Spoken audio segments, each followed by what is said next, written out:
everyone. I hope this finds you well. I wanted to tell you some things about cauliflower. I'm seeing it so much on blogs. People are making pizza crust out of this stuff, so it's versatile, and I just wanted to share with you some things I know about it. It's in the cruciferous family, which means, well, it's with broccoli and Brussels sprouts and a few other things, but it has dozens upon dozens of studies showing how it helps prevent cancers.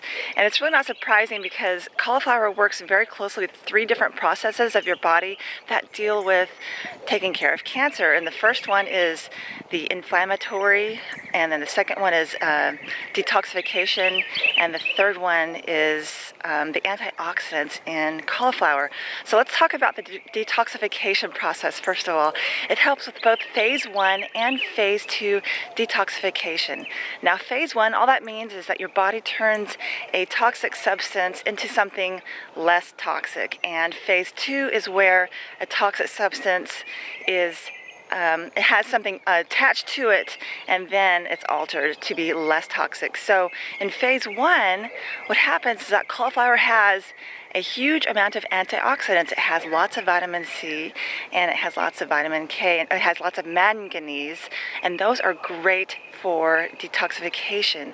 And then in phase 2, it has lots of sulfur in it, and sulfur is a very sticky compound, and it attaches itself to these toxic compounds that your body's trying to get rid of, and just simply carries it out of the body. And so that's how it helps with the detoxification process. And then the antioxidants, I already said it has vitamin C and vitamin K, but those are very common antioxidants. But what you don't know about cauliflower is it has a whole rainbow, a whole spectrum of antioxidants that basically fill in the gaps of where lots of other foods are lacking in the antioxidants. So it helps with antioxidants.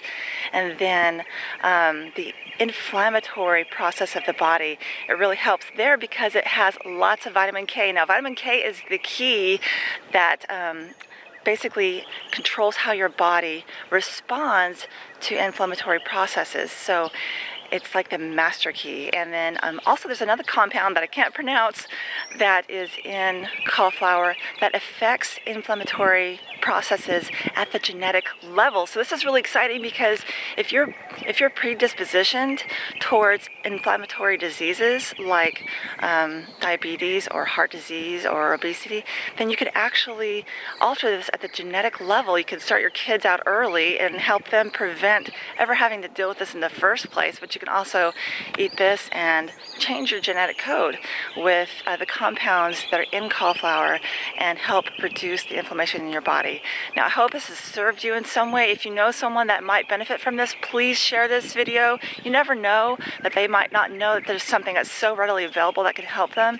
And if you haven't subscribed to my newsletter yet, go ahead and hop over to originaleating.com and subscribe there. You can see my recipes, and there's lots of nutrition information there, and I'll see you again soon.